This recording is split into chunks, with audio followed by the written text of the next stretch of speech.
আজকে কতটা দিন ধরে কইছি যে এক প্যাকেট কয়েল আনো কয়েল আনো। এই যে একটা কয়েল আছে, এই একটা কয়েল রে মনে আজকে 3-4 দিন ধরে আমি অর্ধেক অর্ধেক করে ভাঙ্গা ভাঙ্গা জ্বালাই। আর এত অভাবে পড়ছে, 2 মুঠা লাল শাক নিয়ে আইছে আর এই যে 1.5 কেজি মনে আলু, এডি আইনা আমারে কইতাছে 1 সপ্তাহ খাইবার লেগে। আসলে এমনি কি সংসার পালন যায়, চালান যায়? কিন্তু আমি মানুষটা চালাই, কি করবো? কারণ আমার জামাইয়ের যে ইনকাম নাই, তার পরিস্থিতি এতটাই খারাপ, এখন দিনকাল আমার না খাইয়া পার করতে হইব।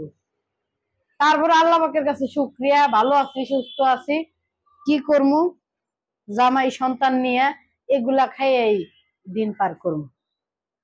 ও এনে আবার শুটকিও আছে, আহারে মনে হয় 20 টিয়ার শুটকি নিয়ে আইছে আমার লেগে। এই 20 টিয়ার শুটকি দিয়ে 4 দিন রান্না করতে হইব। এতটুকু এতটুকু 5 টিয়ার করে শুটকি ভাগ করবো, কইরা পরে 4 দিন রান্না করে পরে খামো।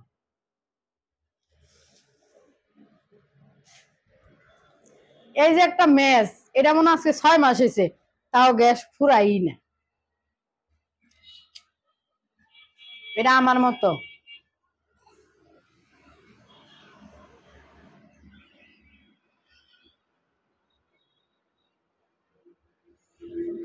ভাই গো, আপনাকে কাছে অনুরোধ করি, আমার ভিডিওটা সবাই একটু দেখেন আর আমার সবাই মন থেকে একটু সাপোর্ট করেন। আপনাকে সাপোর্টে, ভালোবাসায় আমি সামনের দিকে আগাইতে চাই গো ভাই। আর যদি আপনারা সাপোর্ট না করেন তাহলে আমি পিছনের দিকে যামুগা। কারণ আপনাকে সাপোর্টে, ভালোবাসায় আমি উপরে উঠতে চাই। তো সবাই আমার একটু সাপোর্ট করেন।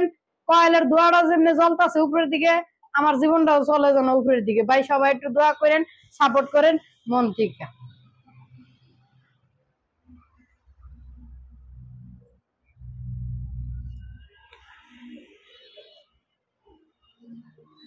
টাটা, বাই বাই, সবাই ভালো থাকেন।